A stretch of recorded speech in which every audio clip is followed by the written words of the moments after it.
Morning. आपल्या नवीन एका व्हिडिओमध्ये तुमचं खूप खूप स्वागत. तर आज कोणता वार आहे? इकडे आल्यापासून वार तारीख लक्षात राहिले. तर आज आहे रविवार आणि आज आय थिंक तारीख आहे 23. तर मस्त असं 8 वाजत आलेले आहेत आणि इकडे बर्फ पडतोय टेकडीवरती, आय मीन डोंगरावरती. आणि इतकं मस्त वातावरण. हॉटेल्स झालं तर इतकं छान आहे. त्यांनी मस्त हे झालं. मला तर भरपूर इथं करमलं आणि त्रासही काही झाला नाही, थंडीचा वगैरे पण.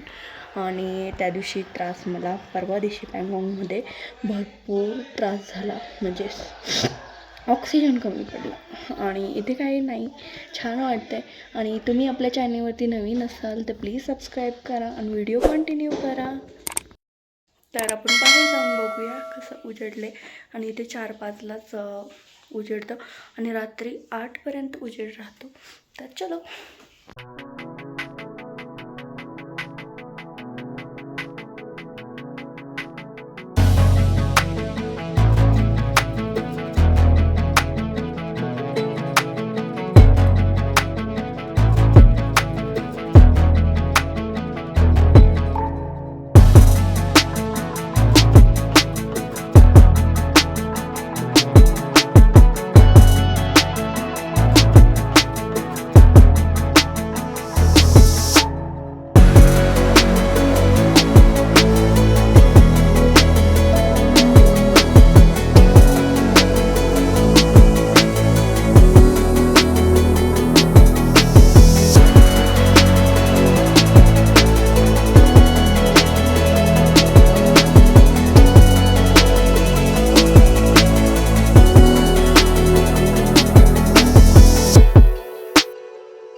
आणि इथे बघा ना, कट्ट्यावरती अशा लकोर टाईप केलेलं होतं. आणि मला पण करायची इच्छा होती, पण मी काही केलं नाही. पण बघायला खरंच खूप छान वाटत होतं. आणि पहा तुम्ही पण वेव. आणि वरती जायचं म्हणलं की मला लगेच दम भरायला सुरू होतं. आणि ही आमची पूजा आणि मंगेश ते पुढे असतात, त्यांना काही त्रास होत नाही.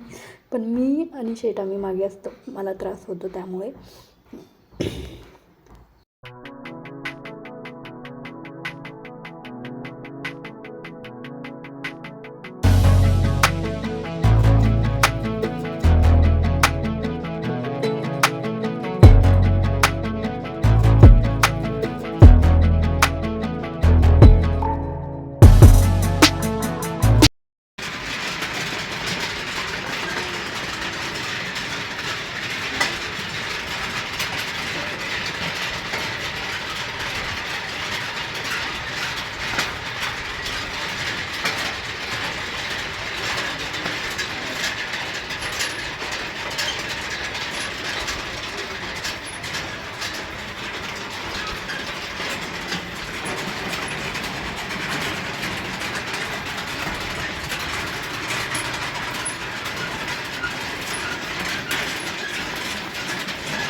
Never really know what's going on.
आणि बर्फमधले व्हिडिओ जेवढे घेईन तेवढं कमीच होतं.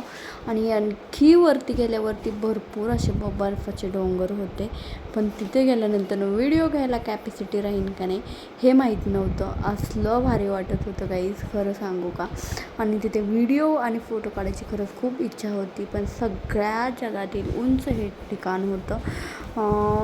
दुब्रुक का काही असं नाव होतं, सॉरी मला काय नक्की माहीत नाही आहे. मी आपलं ह्यांच्याबरोबर फॉलो करत होते, पण खरंच खूप छान वाटत होतं. वरती गेल्यानंतर ना माझी पार हवा बंद झाली होती आणि मला ऑक्सिजन कमी पडला होता.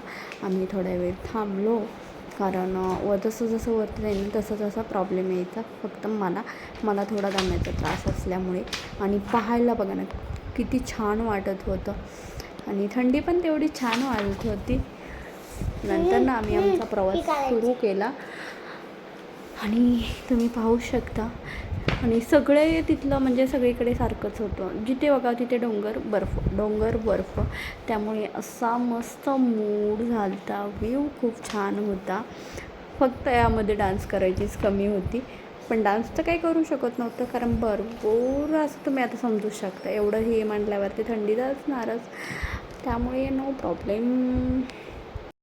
आणि जसं जसं वरती जाईल ना तसं जसं असं बर्फाचं पाणी वितळायला, आणि रोड जसं म्हणजे सटकी टाईप झाला होता, जेणेकरून कधीही बाईक सटकू शकते. आणि खाली बघितलं तर दरी होती, आणि वर एवढ्या पेसमधून येणारे जाणारे दोन्हीही रोड होते. आणि पलीकडून असं काही दगड डोंगर डासळायची दरी, हे पण चान्सेस जास्त असतात इकडे. आणि आमच्या समोरच जाताना आम्हाला पँगॉंगमध्ये जाताना काय समोर अशा 2 दऱ्या डासळल्या त्या छोट्या, पण असं डायरेक्टली वरून खाली पडलं होतं. त्यामुळे जरा भीती वाटायची, आणि एवढ्या पेसमधून गाडी चालवायला मला तर असली डेंजर भीती वाटायची. मी आपला जीव मोठेत घेऊन चालायचे, म्हणजे बसायचे मागं ऑलरेडी, कारण मला तर स्वतः येत नाही बाईक चालवायला, पण दुसऱ्याच्या पाठीमागं बसायला पण भीती वाटते. असं माझं काम आहे. खाली रोड बघा.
त्यानंतर ना आम्ही थोडं थांबलो इथे, चहा कॉफी काही घ्यावं म्हटलं, पाणी वगैरे, कारण वरती गेल्यानंतर ना मिळणार नाही.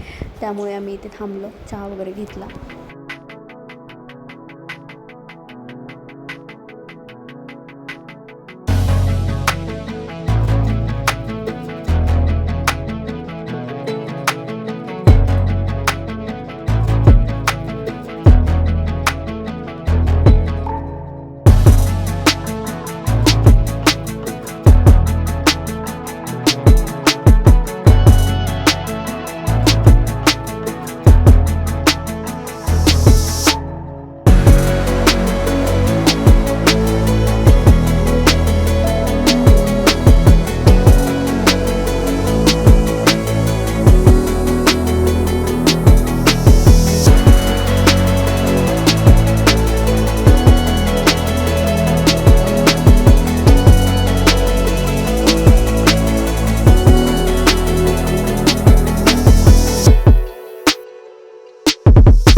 आणि त्यानंतर आम्ही लेकडे निघालो, कारण परत नंतर ना इथं ब्लॅक आईज म्हणजे धुकं काळं धुकं दिसतं, पुढे रोड दिसत नाही. आजचा व्लॉगची एंडिंग इथेच करते आणि व्हिडिओ कसा वाटला कमेंटमध्ये ते नक्की सांगा आणि आवडलाच तर लाईक करा आणि आपल्या चॅनलला जाता जाता सबस्क्राईब करून जा. व्ह्यू बघायला भारी वाटतं, पण ते असं आहे ना, मौत को छू के टक्के वापस आना ऐसा है ले. तर तसंच खरंच गाईज. पण एकदा तरी लेहला जाणं खरंच खूप भारी वाटतं, कारण प्रत्यक्षात जे क्षण अनुभवायला येतात ना ते ऐकून नाही. Thanks for watching.